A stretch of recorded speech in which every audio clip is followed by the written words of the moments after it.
ছবি তুলতে থাপড়া দাঁত ফলাই তুমি মুখে যেটা বলে সেটা শোনার চেষ্টা করো। মালটা জেল থেকে বের হয়েছে, পিছন থেকে অনেকগুলো সেদ্ধ ডিম ঢুকাইছে, তার কারণে কিন্তু তার মাথা গরম। যেটা বলে সেটা শুনো। ছবি তুলতে থাপড়া দাঁত ফলাই তুমি মুখে যে দাঁড়াও, তোমার অফার দিতেছি শোনো।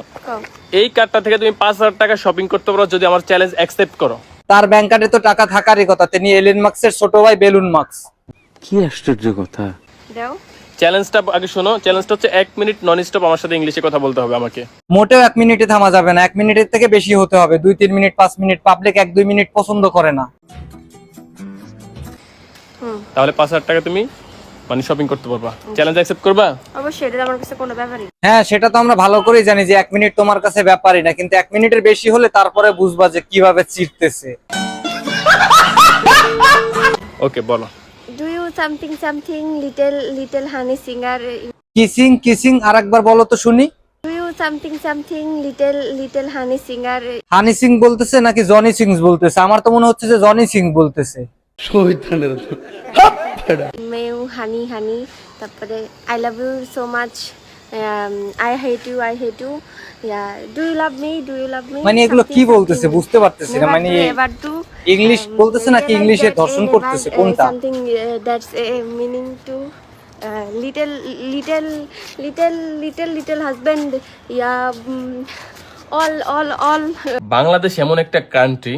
কেন বাংলাদেশ কি তোমাকে আবার ধরে পিছন মাইরা দিছে নাকি? কেসা লাগা মেরা মজাক। মানুষ ভালো হইতে চাইলে পাবলিক তাকে ভালো হইতে দেয় না। এই কথাটা কেন বললাম? কেন? আমি হচ্ছে জেলখানাতে গিয়েছিলাম। জেলখানা থেকে আমি আমার আসার পর আমি আমার ভুল বুঝতে পারি। আর এই বিষয়ে আমার কোনো আইডিয়া ছিল না। মানে একদম নিষ্পাপ বাচ্চা, মানে ভাজা মাছটা উল্টাই খাইতে পারে না। সে জুয়ার প্রমোট করতে পারতেছে, সে নাকি জুয়া সম্পর্কে কোনো ধারণাই নেই। মানে এগুলো আমাদের মতো পাবলিককে বুঝাইতে আসছো তুমি? তোর কপালে জুতার বাড়ি হারামি।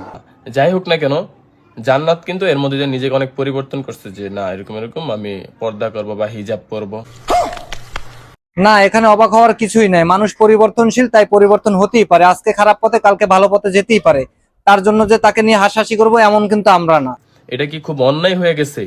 এই যে বাংলাদেশে কিছু রোস্টার আছে, মানে এদের নিয়ে আসলে কথা, এদেরকে আসলে রোস্টার বলা যায় না। রোস্টার হচ্ছে অন্যরা।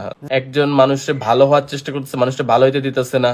মানে হিজাব পরাটা কি দোষের হয়ে গেছে, না অন্যায় হয়ে গেছে, নাকি গুনাহ হয়ে গেছে, যেটা নিয়ে আপনারা তো বাজে বাজে ভাষায় কথা বলতেছে? ভাই আপনারা তো খারাপ কেন বলেন তো? এই যে নিষ্পাপ দুইটা ব্যক্তি, এদের কোনো পাপ নাই, এরা একদম নিষ্পাপ। মানে এরা দুনিয়া সম্বন্ধে কিছু জানি না, তারা মায়ের কোলে আছে, মাত্র জন্ম হয়েছে তাদের, একদম নিষ্পাপ ব্যক্তি। তাদেরকে নিয়ে আপনারা খারাপ কথা বলেন। আসলে ভাই আপনারা অনেক খারাপ মানুষ, তাদেরকে নিয়ে কেন খারাপ কথা বলবেন? তারা একদম নিষ্পাপ ব্যক্তি।